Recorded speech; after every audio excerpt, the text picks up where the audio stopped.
Bueno, Carolina Quiroga es arquitecta y especialista en conservación y reuso patrimonial de la FADU UBA. Es profesora de arquitectura también en la FADU y de rehabilitación de patrimonio, profesora del posgrado de conservación de patrimonio, directora de la plataforma LINA, Laboratorio Intervención y Arquitectura. Es directora del seminario SI de Patrimonio y Perspectiva de Género. Es directora de proyectos de investigación y autora de publicaciones y presentaciones a nivel nacional e internacional, y es miembro de ICOMOS y DOCOMOMO. También es asesora de la Fundación Rotterdam Bund en Holanda. Ahí no sé si pronuncié bien Rotterdam Bund en Holanda, pero bueno, y ahí entra Caro. Bienvenida. En, este, en esta oportunidad, la idea de acercar el caso de Vilar eh, forma parte de los vínculos históricos y emocionales que tengo con la cátedra del Taller Nación y con la gente, porque creo que compartimos esta visión de entender a la arquitectura desde la formación con una visión amplia, compleja y tomando la escala del territorio. Y para empezar con la charla del ACA, me parecieron más que pertinentes las palabras del mismo Antonio Vilar, que es el ingeniero que llevó adelante el proyecto del Automóvil Club, donde él entendió este proyecto como la más noble finalidad del ACA, colaborando con YPF y con la Dirección Nacional de Vialidad, es propender al conocimiento y al amor de nuestra tierra.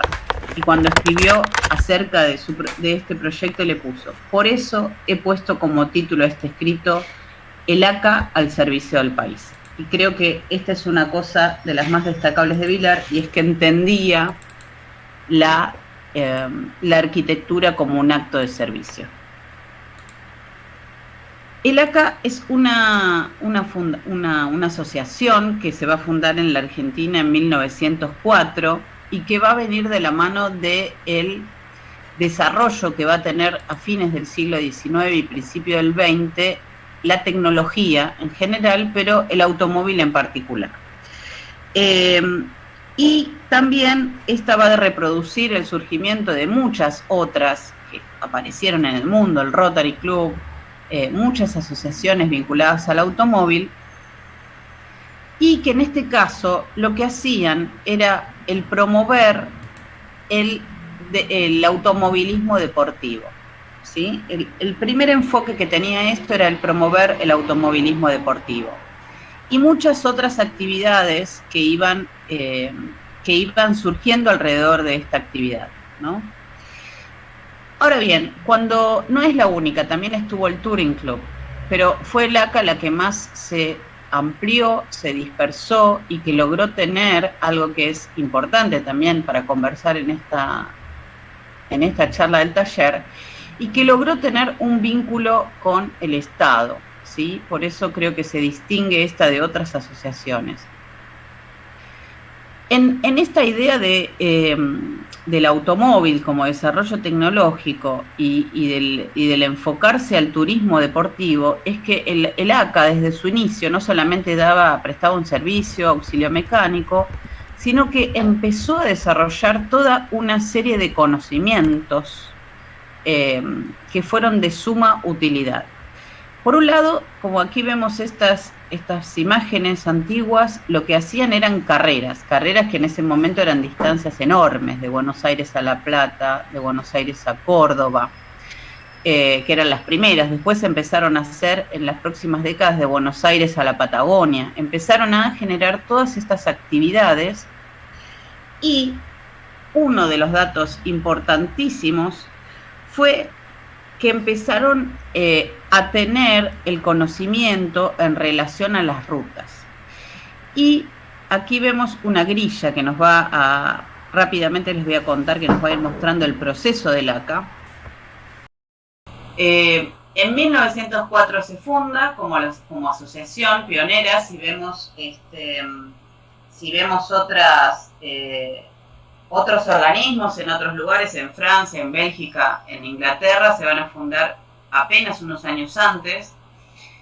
Y desde su inicio, además de acompañar y de asistir el tema del automóvil, el ACA va a desarrollar una serie de conocimientos que van a ser fundamentales. Y en 1922 se va a crear la Oficina de Cartografía.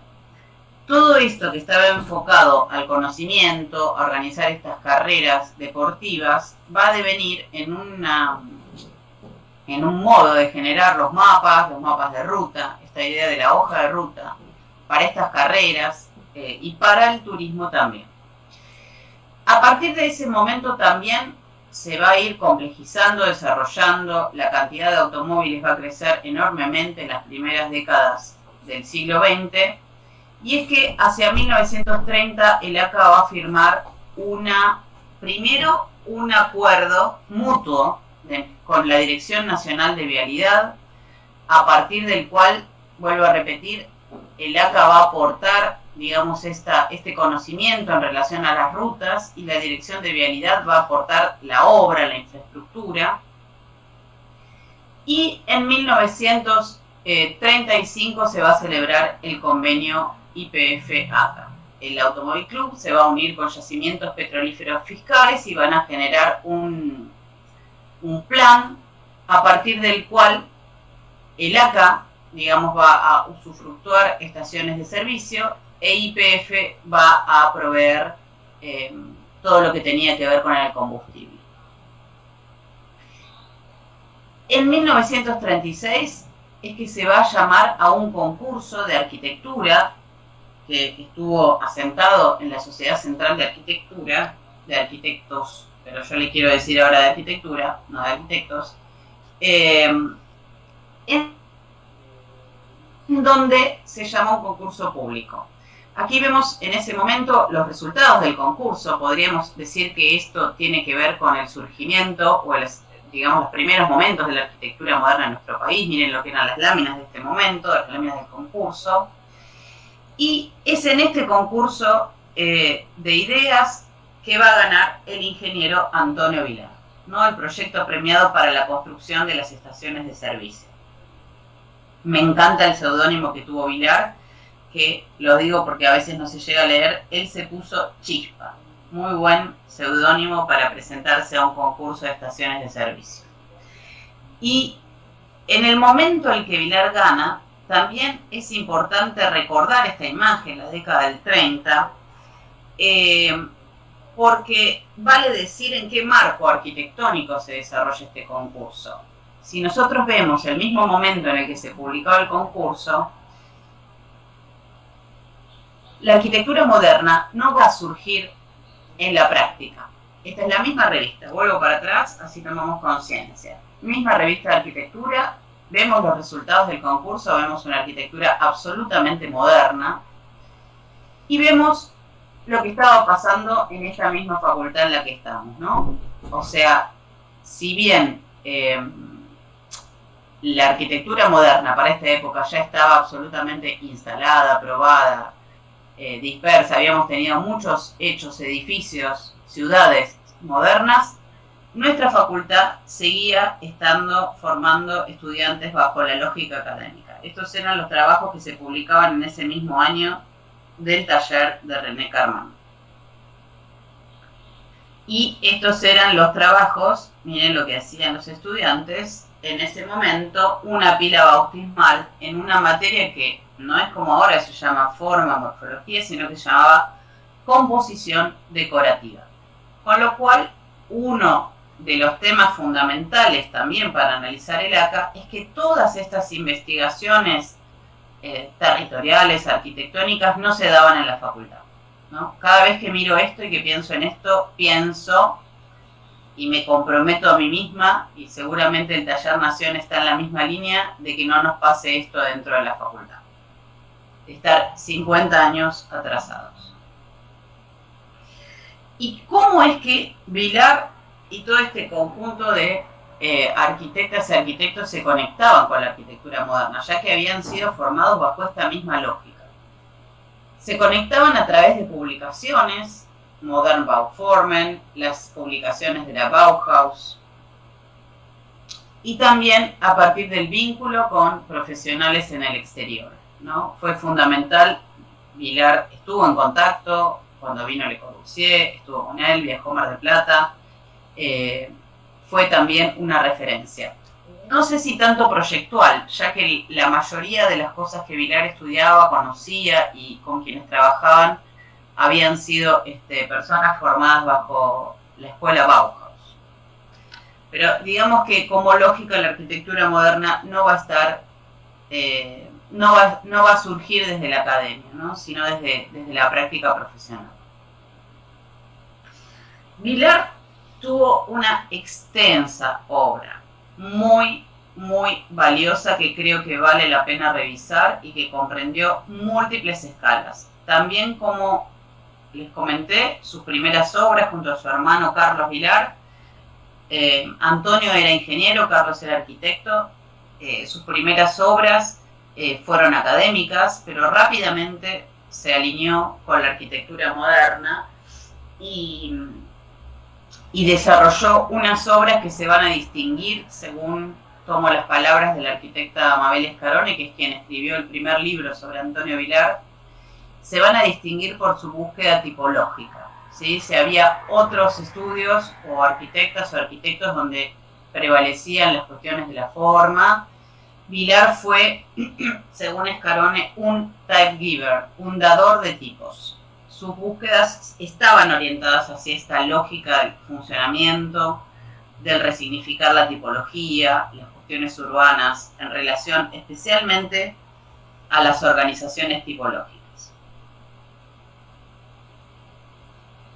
Entre todas estas vamos a ver obras pioneras que va a desarrollar Vilar, digamos, cuáles eran sus investigaciones, ¿no? Además de la tipología, también tenía que ver con este espacio, el espacio moderno. Si vemos varias de las casas que construyó en la zona norte, esta idea de poder, esto que hemos visto, la idea de poder aprovechar la tecnología, ¿no? La idea de completar las terrazas con funciones, la terraza jardín, o la de poder, como les dije antes, el poder revisar, este es el edificio Palermo en la Avenida del Libertador, las cuestiones no solamente tipológicas, sino expresivas, ¿no?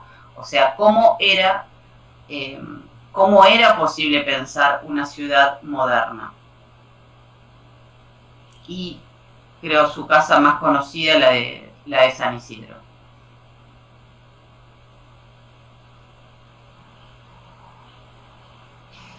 También estoy mostrando todo esto porque previo al surgimiento o al realizar el proyecto del ACA, si nosotros revisamos de corrido sus obras, la casa en San Isidro, la vivienda que hizo en Belgrano, lamentablemente ahora ha sido intervenida con una intervención bastante desafortunada, la Casa Columba, el edificio Nordisca. Vemos que su formación, su inicio en la práctica del proyecto tenía bastante vínculo con las ideas racionalistas. Y si vemos aquí en el edificio Nordisca y con la arquitectura de la Bauhaus, ¿no? Esa arquitectura racional, pura, sincrética.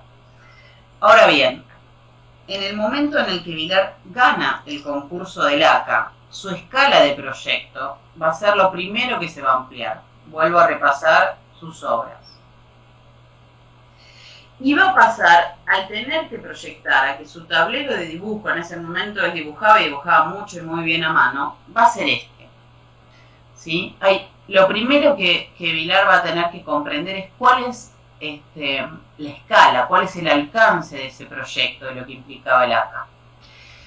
Como primer tema de intervención a escala territorial, vamos a decir, para quien no conoce este mapa, las estaciones de servicio del Automóvil Club, que hoy seguramente todos habremos estado en alguna de ellas, están en todas partes de la Argentina. Y previamente al proyecto de Vilar no había estaciones del Automóvil Club. Entonces, ¿cómo es que él determinó la ubicación?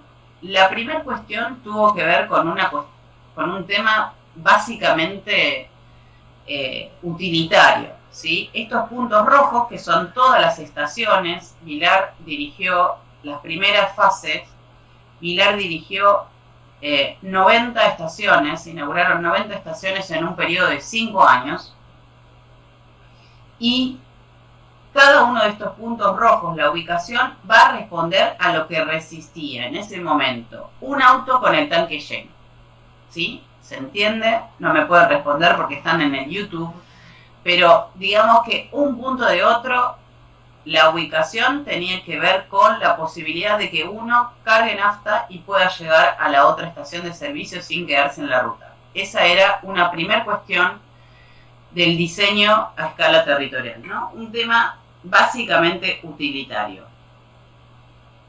Para tomar dimensión de la escala, ¿no? De la escala del proyecto que tuvo que realizar Vilar, podemos comparar este mapa que me gusta mucho, encontré, que es la red de ferrocarriles en Argentina sobre el mapa de Europa. Si vemos a la derecha, vemos en la misma escala el proyecto del ACA, y a la izquierda nuestros ferrocarriles posicionados sobre Europa, con lo cual la escala del proyecto que él tuvo es 3 veces Europa, ¿sí? Proyectar 3 veces el territorio europeo.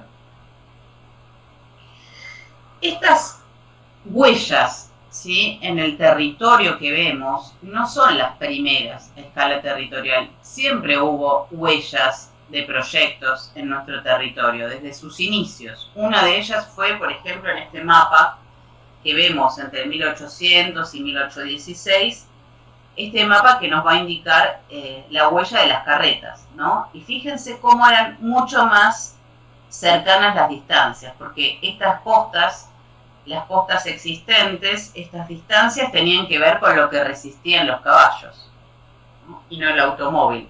Ese es uno de los mapas que es interesante comparar con el ACA. Y otro mapa, también de interés y que es previo al Automóvil Club, es el mapa de los ferrocarriles, ¿no? O sea, sabemos que gran parte del cambio de nuestro país tuvo que ver con la aparición del ferrocarril o del sistema ferroviario y portuario, pero a diferencia del mapa del Automóvil Club, aquí vamos a ver cómo estas huellas en el territorio están sumamente ligadas, lo mismo que la de las postas. Están sumamente ligadas a las condiciones políticas, a las condiciones económicas, a las condiciones culturales que originaron estas huellas. ¿Qué es lo que quiero decir con esto? Que si nosotros vemos las huellas del ferrocarril en la Argentina, todos estos tendidos ferroviarios apuntan a Buenos Aires, porque son el impacto directo de un modelo agroexportador puesto en el territorio, donde cada una de las producciones de cada uno de estos lugares, de cada uno de estos puntos, lo que hacía era llevar esto a Buenos Aires, la ciudad absolutamente hegemónica del comercio y financiera, y desde ahí exportar hacia otros lugares, con lo cual es claramente esta huella en el territorio la que muestra ese modelo agroexportador. En cambio, si nosotros vemos esta diferencia, es muy interesante. Si nosotros vemos la huella que diseñó Vilar en el territorio, está hablando de lo contrario. Ya no es Buenos Aires el centro, sino al revés. Es desde las grandes urbes. La idea del turismo, y Vilar lo va a plantear así, es este plan, la oportunidad de conocer y de valorar nuestro país. Con lo cual son las mismas huellas que ya no apuntan a Buenos Aires, sino al revés. De las grandes urbes nosotros podemos recorrer, podemos conocer y podemos conectar cada uno de los puntos de la Argentina. Creo que ese sería como el punto clave de este proyecto también. Además, a diferencia del tren o de ese modelo económico-político, lo que plantea el Automóvil Club no es la hegemonía de Buenos Aires y mucho menos el de las grandes ciudades, sino que, en palabras de Vilar, un concepto fundamental del plan ACA-YPF es que las grandes estaciones de los centros poblados respalden el mantenimiento financieramente negativo de las estaciones de zonas pobres y aisladas o de escaso tránsito, que son precisamente las más apreciadas por el turista, quien valoriza su reemplazable utilidad muchas veces en momentos angustiosos. Y no solo en lo referente al abastecimiento y auxilio mecánico, sino en los recursos de confort, hospitalidad, comunicaciones e información que prestan. Detalles de indiscutible trascendencia dada la gran extensión de nuestro país y los vitales intereses que conjuntamente con los del turismo y muy por encima de ellos abarca el automóvil en nuestra inmensa vida rural. No era solamente el turismo como un hecho comercial, sino que esta idea que planteaba Vilar del turismo y del plan de las estaciones era el poder activar estas zonas rurales pobres, ¿sí? También, si nosotros nos hacemos un zoom de este mapa que vemos al inicio, vemos que algunas ciudades conocemos, las grandes, pero son justamente lo que el plan planteaba, era activar estas otras, esos otros recorridos olvidados, porque justamente, no solamente lo que él decía era que activando el turismo, sino también el pudiendo llegar a esos lugares con infraestructura. La estación de servicio era una posibilidad de desarrollo local a partir de que ahí iba a llegar la ruta, de que ahí iba a llegar la nafta y de que ahí iban a tener un punto nodal para conectarse con otras ciudades. Su terreno, lo que nosotros podríamos hoy tener cuando diseñamos algo, su predio, su lote era amplísimo y vastísimo y tuvo que ver con la enorme cantidad de condiciones climáticas, geológicas, que nos brinda nuestro territorio, ¿no? Este es el mapa sobre el cual ahí están marcadas, fíjense, la diferencia de lugares donde implantó estas estaciones. Ahí vemos la de Humahuaca, la de Oberá, climas absolutamente diferentes, culturas diferentes, la de Uspallata, arriba, Roca de la Frontera, Ascochinga, el sur del país, Río Grande. Ahora bien, frente a todas estas condiciones, ¿no? Condiciones donde cada uno de estos objetos arquitectónicos se iba a posicionar, ¿cuál fue el planteo que tuvo Vilar? No olvidemos las imágenes que yo les mostré. Él venía de una primera fase de su obra absolutamente vinculada al racionalismo, a la arquitectura de la Bauhaus, a lo que él había podido, digamos, vincularse con las empresas estas alemanas con las que trabajaba. ¿Cómo dar una respuesta? Una respuesta, la territorial estaba, ahora, ¿cómo dar una respuesta arquitectónica a todos estos diversos paisajes? Entonces, tomo nuevamente las palabras de Mabel Escarone. Él era un dador de tipos. Y lo que planteó fue el poder comprender, primero, que iba a haber una arquitectura moderna que iba a englobar todo el proyecto. Moderna en el sentido más amplio, ¿no? Moderna desde los materiales, moderna desde su relación entre los componentes, el no apelar a la arquitectura obviamente académica que había sido su inicio, a los estilos, a los ejes de simetría, o sea, todo una arquitectura que revise todo eso. Pero también él lo que planteó fue, por un lado, una división en relación a las cuestiones geográficas del país. Y después, una serie de esto que él llamó tipologías, que iban dando respuesta a diversas condiciones de los asentamientos. Entonces, uno de estos primer grupo de edificios, las estaciones mayores, las estaciones de servicio y sedes sociales, eran las que estaban en los grandes conjuntos urbanos, ¿no? Aquí vemos la de La Plata, la de Córdoba, la de Santa Fe, la de Mendoza y la de Tucumán. Esta era, digamos, la respuesta arquitectónica a la de los grandes centros urbanos. Y que, como vemos, también un dato de sumo interés es que estos edificios, que no eran más que una infraestructura, un edificio utilitario, lejos de ser resueltos como tal, Vilar los pensó como un espacio para experimentar las condiciones urbanas, en este caso la resolución de la esquina, son arreglos urbanos de un mayor ajuste del poder vincularse a las condiciones del tejido, al tema urbano, del paisaje urbano, ¿no? Este es el ACA de Mar del Plata, está intervenido, pero también es un edificio que se inserta en la lógica de la ciudad.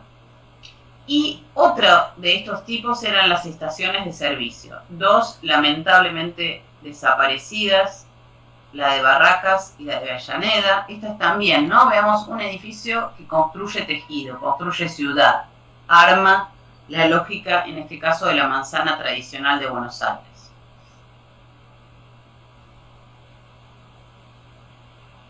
Ahí vamos a ver una que me parece muy interesante, porque algo que armaron estos edificios en muchas ciudades intermedias, no solo en las grandes ciudades, es un sentido de identidad, ¿no? Por ejemplo, este es el caso de la ciudad de Tandil, no sé si alguien es o conoce Tandil, vemos que, creo que se ve mi mouse, alrededor de la plaza principal tenemos la iglesia, los edificios, hoy es la Casa de la Cultura, y estaba el Automóvil Club. O sea, se había convertido en uno de los edificios icónicos e identitarios del centro de estas ciudades intermedias.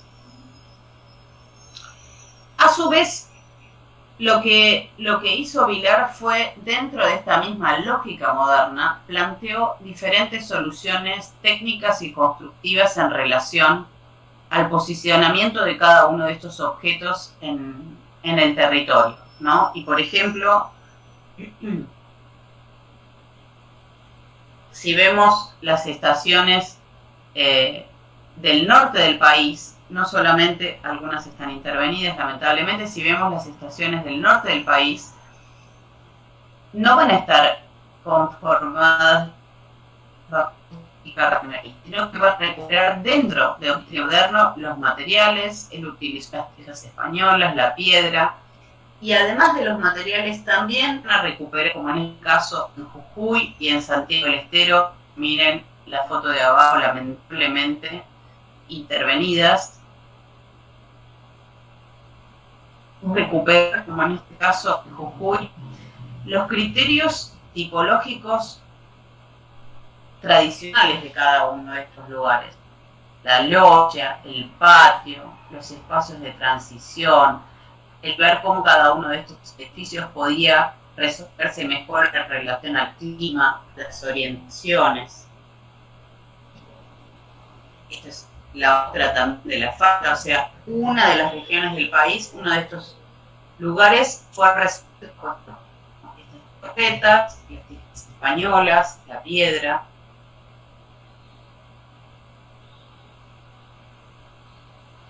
La de Ajochinga también, que incorporaba permanentemente esto que ha estado ya latente en su forma de proyecto, ¿no? Fíjense estos elementos donde están los vertederos o estas especies de bow windows.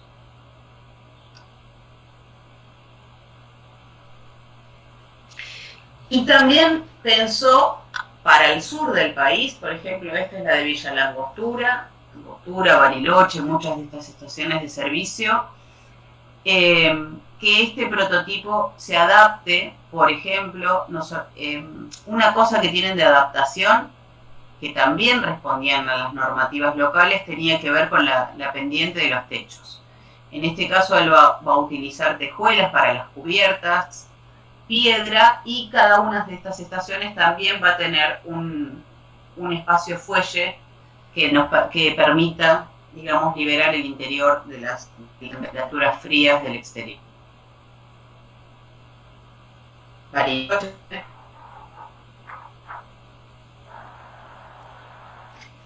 Otra de estas tipologías también tuvo que ver con las estaciones de servicio y las estaciones camineras, la de Belgrano y las camineras. ¿no? En este caso, él apeló, digamos, a diferentes resoluciones. Había algunas, repito, las que estaban en medios urbanos apelaban a esta lógica más simple de la forma racionalista. A su vez, cada una de las partes del país iba recurriendo a los sistemas y a los materiales constructivos tradicionales. Y también su mayor libertad estuvo en las camineras, ¿no? Donde se iban adaptando a diferentes formas, y muchas de ellas también se salían de esta norma, por ejemplo, esta estación de arrecifes. Fíjense que tiene hasta algunos motivos casi derivados del Art Deco. La caminera de San Martín de los Andes, o sea, estas eran que se iban adaptando. También todo este proyecto del ACA involucró otros equipamientos asociados al turismo, ¿no? Como en este caso los campings, de Luján,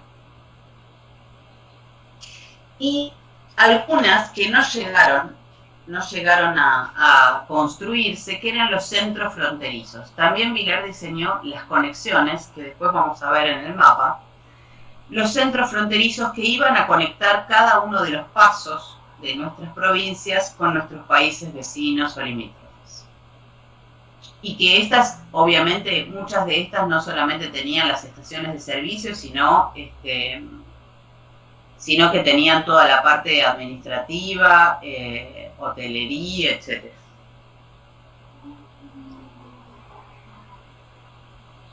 No me salía la palabra. Migraciones también tenía. Y dentro de esta hubo un edificio, que es el que tenemos aquí en Buenos Aires, que es el edificio central, el edificio de la sede del Automóvil Club Argentino, que en este caso también otra de las cosas de Vilar que me parece destacable es que no lo hizo él solo, sino que convocó a una serie de colegas para desarrollar el edificio bandera, y es así que los primeros estudios de arquitectura han participado en ese edificio. Morixe, Sánchez Lagos de la Torre, Bunge, Palomir, Jiménez y Palomir, todos estos estudios diseñaron que es uno de los edificios más significativos de la ciudad de Buenos Aires. Este edificio alberga las oficinas y también tiene estación de servicio y depósito y estacionamiento de autos.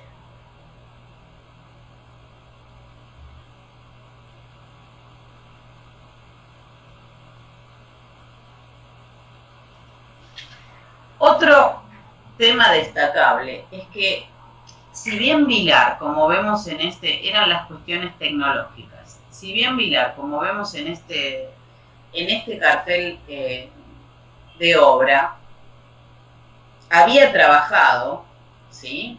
Vamos a ver dos situaciones. Otro era el tema tecnológico. Si bien Vilar había trabajado con muchas de estas empresas con mucha experiencia en la obra, las empresas alemanas, lo que él hizo, o en este caso lo que hizo el Automóvil Club, era también el involucrar mano de obra y recursos locales, que eso también lo que intentaba el Automóvil Club era generar trabajo, ¿no? Generar recursos en cada uno de estos lugares. Así que Vilar también trabajó con muchas de estas empresas constructoras locales y, por supuesto, a diferencia de estas otras, GOP fue la que construyó el edificio de Buenos Aires y otras obras también. Un tema, voy a tomar esta foto para contar esta anécdota.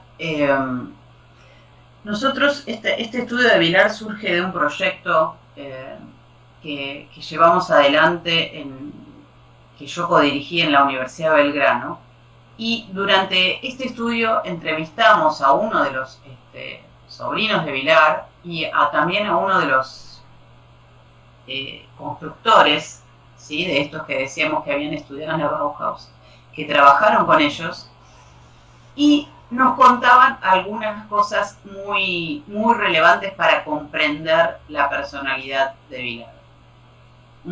Una primera es que él dirigió personalmente todas las obras, todos esos puntos rojos que vimos. Durante esos 5 años Vilar recorrió el país. Su sobrino notaba que Vilar tenía 2 autos. Uno, que era el que salía a recorrer unas obras. Piensen en este momento que las rutas se estaban haciendo junto con el ACA, con las estaciones de servicio. Él salía con ese auto. Cuando volvía de dirigir ciertas obras, el auto estaba destruido, con lo cual iba el mecánico, y él tenía 2 autos que iba rotando mientras hacía los viajes. Y en estos viajes, para no ir solo, siempre elegía a alguno de sus sobrinos que lo acompañaba y le hacía de ayudante durante este trayecto. Sigo. También otra de las cuestiones que va a poner en juego desde esta lógica moderna, Vilar en este proyecto, tiene que ver con una idea de diseño integral. Así como vimos que hubo una lógica de la marca moderna, la marca moderna de poder apropiarse del territorio, hasta el detalle tuvo una solución de diseño integral. Vilar diseñó estos que él le llamó, estos tótems que él le llamó los muñecos, y que están dispersos en todas partes de la Argentina. Y lo que él decía es que para diseñar estos muñecos se había inspirado en los agentes de tránsito, en los policías, ¿no?, que son los que dirigen el tránsito, fíjense los dibujos. Y lo que él había hecho era sintetizar la figura humana y poner aquí un mapa. O sea, la idea de cada uno de estos elementos era brindar, primero, ubicarse, que ahí había una estación de servicio, estaba el logo, estaba la ubicación, pero también tomar conciencia que uno estaba en una parte del mapa. Y también tenía otros servicios, ¿no?, como el reloj, que prestaba todos estos elementos que prestaban servicio.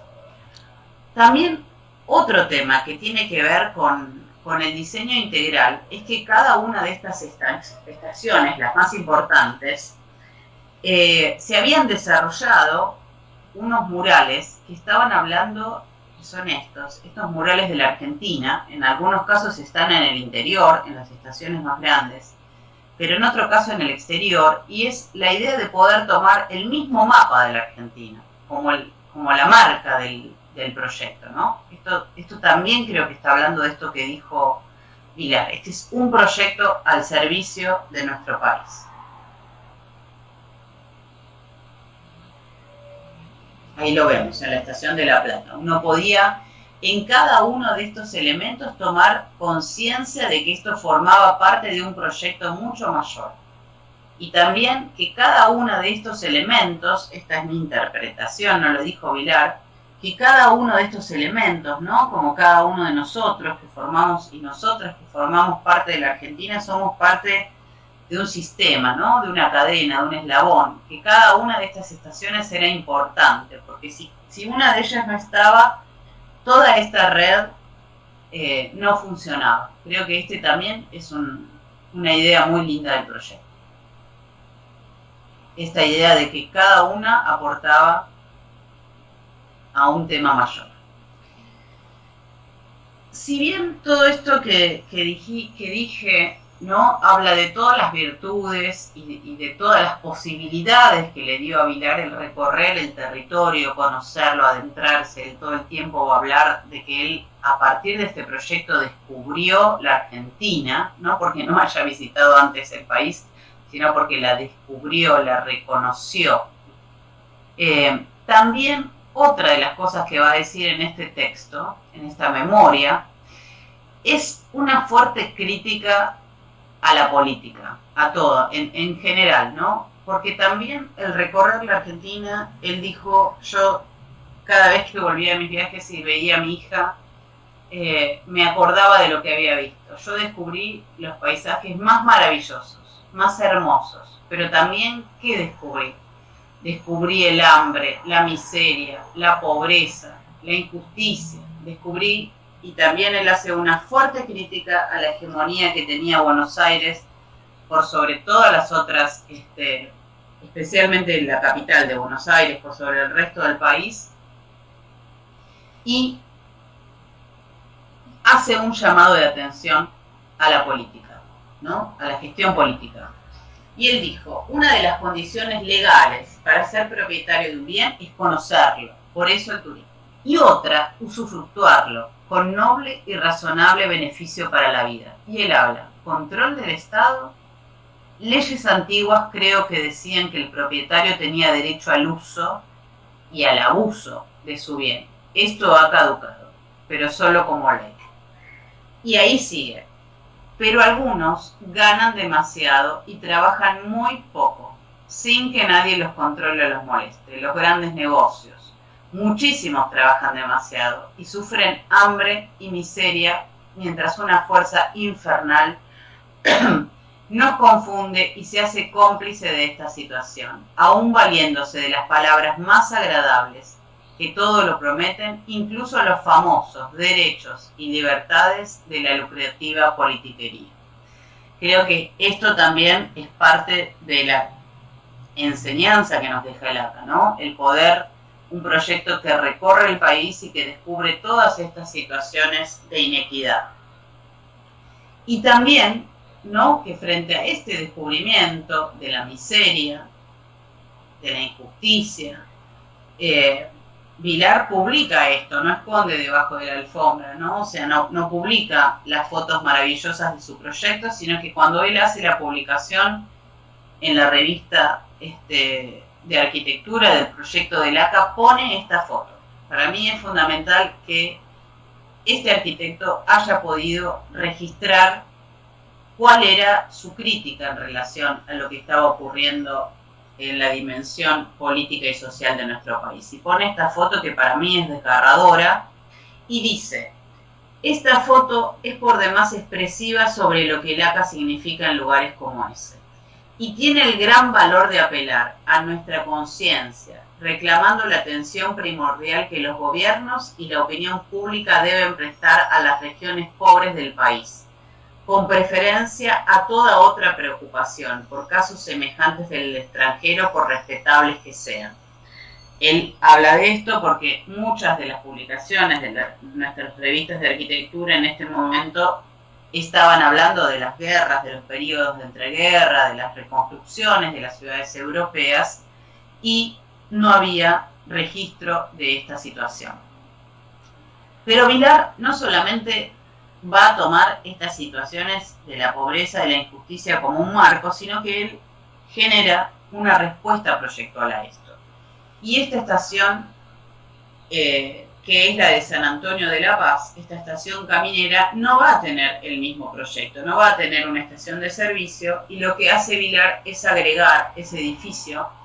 Aquí está la estación de servicio, y a la izquierda lo que él va a agregar es un centro de salud y de atención materno-infantil, con lo cual creo que, y que además, hoy sigue siendo el Centro de Atención de Salud de San Antonio de la Paz, con lo cual creo que esta acción de Vilar nos recuerda el rol político, el rol social, el rol de transformación de la realidad que tiene nuestra disciplina, ¿no?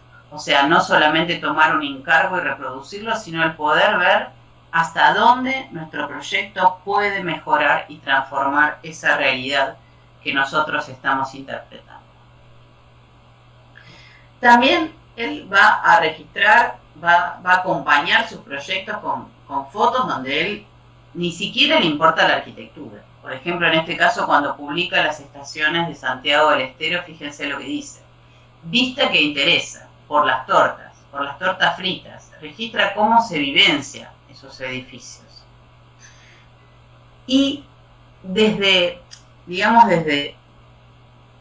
también desde la experimentación, este proyecto fue para indagar muchas otras cuestiones en relación al proyecto.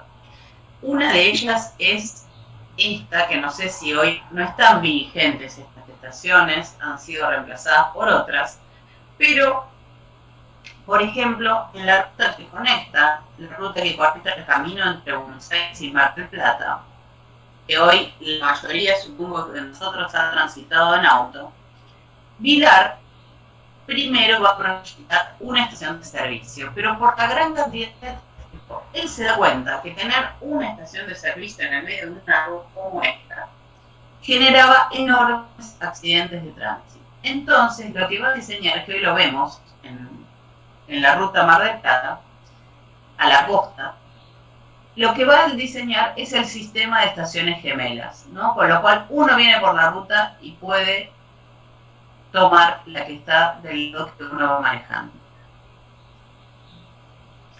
También otra de las estaciones, me parece que hoy tiene una enorme vigencia de todas estas, les muestro esta, ¿sí? Es porque, a ver, no solamente apeló a todas estas tipologías bases que yo dije, sino que también tuvo especial atención con las condiciones de infraestructura como estas que iban a Mar del Plata o esta otra que es la de Punta Lara, ¿no? O cómo integrar esta estación de servicio, esta topografía. A mí me parece genial. Una granja que toma la pendiente del terreno y que en realidad uno pasa por encima de esta topografía. Ahí tenemos, ¿sí? Parte de los servicios están por debajo y uno puede subir con el auto. Y toda esta granja acá está tomada como una enorme rampa a la pendiente del terreno. Una imagen que es absolutamente vigente, digo, como lógica, como operaciones de proyecto.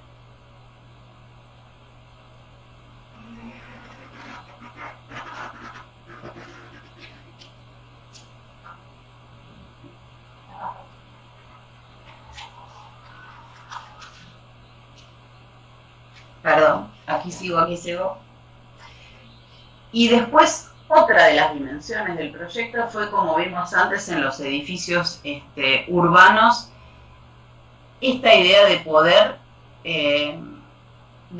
que cada uno de estos edificios dé una respuesta, digo, a las condiciones del tejido, ¿no? Que pueda él investigar cuáles eran respuestas desde la posibilidad que les daban estos edificios de reformular el espacio urbano. No son simples infraestructuras, sino que cada una de estas genera un aporte en relación, por ejemplo, en este caso a la planta baja, al vínculo con la ciudad, a los espacios intermedios, el poder agregar valor. Fíjense esa esquina que no solo es abierta y transparente, sino que también empieza a tener como esa especie de maceteros, de terrazas. No quiero decir terraza jardín, pero podría ser una especie de área verde en la misma arquitectura.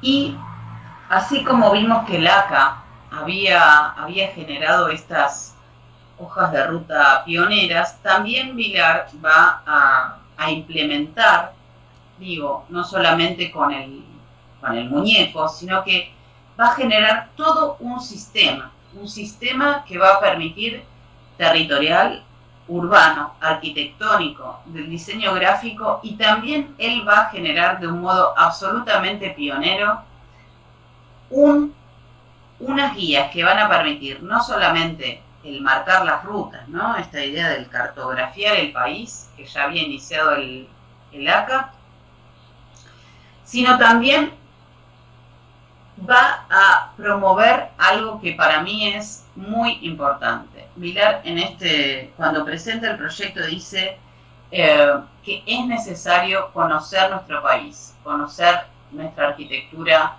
tradicional, nos lo dice con estas palabras, nuestra arquitectura vernácula, los paisajes, y va a hacer las primeras guías turísticas del país, ¿sí? Esta idea que podríamos decir que fue un pionero en esta idea de poner en valor el patrimonio. No solamente por estas guías turísticas, sino porque en esta publicación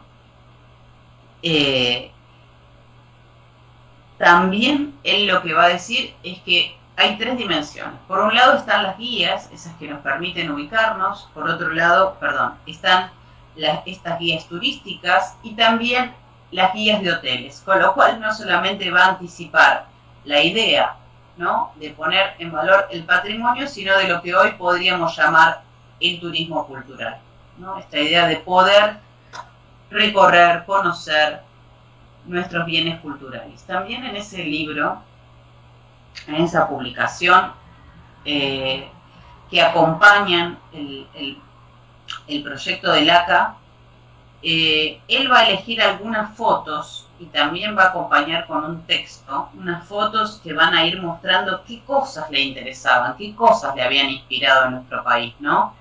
Y por un lado va a hablar de los paisajes, ¿no? Acompañando el proyecto vamos a ver esto, las arquitecturas vernáculas, la tapera, los paisajes, las rutas, Córdoba. O sea, algo que habían sido sus inspiraciones, sus referentes, lo que él había descubierto en estos viajes. Y él va a decir, junto con estas fotos de paisajes naturales y culturales, que es necesario crear una asociación. El proyecto del ACA fue más o menos en 1940, 40 y pico, y él dice que es necesario generar una asociación o una comisión para que todos nuestros objetos, ¿no? Nuestras arquitecturas valiosas, y él hace también una gran crítica, nosotros los arquitectos estamos encerrados en Buenos Aires, que todos estos elementos no se destruyan, con lo cual también va a hablar de un modo pionero de la protección del patrimonio cultural. Cuando todos estos edificios finalmente se construyeron, lograron, como les decía, generar una identidad en cada uno de estos lugares donde se posicionaban. No eran meras construcciones, ¿no? O sea, si nosotros hoy vemos en ese momento, la gente, algunas de estas, ¿no? Que están en algunas páginas, la gente iba a sacarse fotos con los edificios de la CAM. Esta es la de Concordia. Se transformó en un punto de absoluta referencia, ¿no? En el imaginario, en la cultura. Lo mismo que los tótems.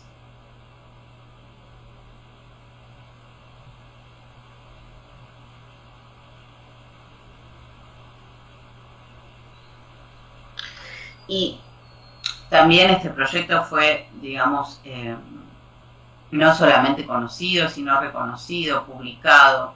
Lamentablemente muchas de estas estaciones se han perdido y creo que valdría la pena recuperarlas, ¿no? En algunos casos han sido demolidas, el año pasado hubo una gran campaña por una de ellas en Misiones, pero creo que vale la pena recuperar y estudiar este proyecto. También, para cerrar, quiero decir que no fue el único proyecto, hay muchos otros que también vale la pena estudiar a escala nacional, como los correos, ¿no? Pero creo que, a diferencia de estos, como el de los correos, que también están distribuidos en toda la Argentina, hechos por diferentes proyectistas, lo que nos promovió el ACA fue una idea de el poder aplicar esto que él pensaba acerca de la arquitectura, de un modo absolutamente multiescalar, ¿no? O sea, una idea arquitectónica que pudo tomar todas las dimensiones, no solo de las escalas del proyecto, sino de las dimensiones inmateriales, patrimoniales, sociales, políticas, culturales. Y algo que yo creo que vale la pena repensar y que nos dejó Vilar es este mapa, ¿no? Porque si nosotros vemos, las estaciones se construyeron en la Argentina. Pero este mapa nos dice que él dibujó más allá de la Argentina. O sea, si pudiésemos entrevistarlo, sería bueno preguntarle por qué este mapa continúa. Creo que nos da la pista de que no era un proyecto solamente pensado a escala nacional, sino regional, ¿no? Especialmente por estas estaciones fronterizas. Creo que vale la pena analizar este tema como un tema futuro de investigación. Y en línea con eso, y a partir de lo que nos dejó Vilar, podríamos ver, ¿no? Acá vemos en estos mapas que él dejó planteado, ¿no? Había algunas ideas de poder cruzar la frontera con este proyecto y ver cómo se construía más que una Argentina, una región. También podemos ver que, si bien el ACA sigue vigente. Otros de estos proyectos que, más allá de lo que yo mencioné, la hegemonía con Buenos Aires, el sistema ferrocarrilero, por suerte el ACA no ha sufrido la pérdida que tuvo en nuestro país las líneas ferroviarias, ¿no? Que creo que si vemos en este mapa, y desde el mapa que yo les había mostrado al principio, durante la década del 90, esta idea de desmantelamiento, ¿no? De gobierno neoliberal, de desmantelar nuestras redes, ha sido una de las grandes pérdidas de estas huellas territoriales y de las posibilidades de conexión. Y el siglo XX y XXI también nos trajo otras huellas en el territorio, que creo que están más emparentadas. Si nosotros vemos el mapa de los aviones, creo que hoy están más emparentadas con lo que pasaba, digamos, con el ferrocarril, a lo que podríamos pensar que Vilar imaginaba, ¿no? Imaginaba un territorio más ocupado, más habitado, con conexión con nuestros países vecinos. También, obviamente, en esto que yo les voy a decir, hoy estamos encerrados por la pandemia, ¿no? Pero hay algunos vuelos entre países limítrofes que hoy se han abierto, pero que no sé si son los que tienen el mejor servicio. En un momento, hará 2 años, previo a la pandemia, yo había hecho este análisis para conversar con el Taller Nación, de que si yo quería viajar, ¿no? De uno de estos países, con aerolíneas argentinas, si yo me quería ir a La Paz, Bolivia, los vuelos tardaban 45 horas, de Jujuy a La Paz. Si yo hacía un taller, esto me acuerdo que lo conversamos varias veces con Pablo. Si yo quería irme de Jujuy a La Paz, Bolivia, que estoy ahí nomás, un avión tardaba 45 horas. El segundo avión tardaba 28 horas. Y además siempre tenía que ir a Buenos Aires. Otro ejemplo. Si yo me quería ir de Jujuy a Nueva York, el avión tardaba 26 horas. Vuelvo a lo anterior, que a veces no es tan fácil de comprender.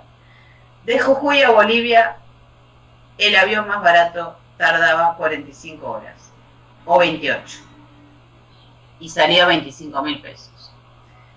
De Jujuy a Nueva York, tardaba 26 horas, y salía 34.000 pesos. De Jujuy a Ámsterdam, tardaba 19 horas y salía 55.000 pesos, pero había otro que hacía una escala y salía a la mitad, con lo cual me salía mucho más barato y era mucho más rápido irme de Jujuy a Ámsterdam que irme de Jujuy a La Paz. Con lo cual, yo creo que hay algo en el mapa que nos dejó Vilar que nos está diciendo que es necesario recuperar esas rutas. Otra cosa pionera que dijo Vilar, es necesario recuperar esas rutas culturales, no estas que han sido impuestas, como la del avión, sino aquellas que habían estado. Por ejemplo, en este caso, Vilar también con estas líneas que dejó tendidas ahí, me recuerda, por ejemplo, a nuestras rutas, a nuestros itinerarios culturales, el Yapac Ñan, que es el camino del Inca, una ruta que estuvo siempre y que ha unido varios de nuestros países, Argentina, Bolivia, Chile, Colombia, Ecuador, Perú. Hoy esta ruta es Patrimonio Mundial de la UNESCO y estaba mucho antes de lo que pensó Vilar, pero yo creo que está en la misma línea de lo que Vilar pensó, que era la posibilidad de unir, de conectar, más allá de una situación obviamente tecnológica como la que pasa por el avión, por una condición cultural. Yo creo que si hay algo que distingue también el proyecto del ACA es esa idea de poder armar un sistema, armar una red, poder conectar y generar sinergia cultural, ¿no?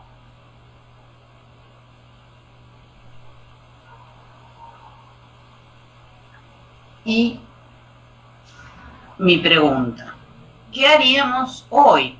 ¿No? Porque lo de Vilar fue en el 40, ¿sí? Alguien por mí saca la cuenta, pasaron varios años de lo de Vilar.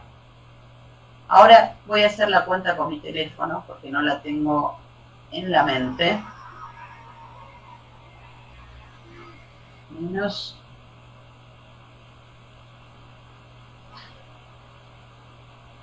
¿Cuánto dicen que pasó desde lo de Vilar? Es increíble. No me pueden contestar por el YouTube. Hace 80 años van a cumplir. El año que viene vamos a hacer una fiesta. Vamos a invitar a todos. Vamos a celebrar los 80 años del ACA. O sea, hace 8 décadas que Vilar pensó en esto. Que hoy nos resulte absolutamente conmovedor, innovador, pionero, es muy importante y que lo podamos valorar, conservar, que esas estaciones sigan vigentes, que ese plan siga fortaleciéndose, ¿no? Que el turismo, que hoy está totalmente devastado por la pandemia, pueda activarse, que podamos conocer nuestro país, como él dijo.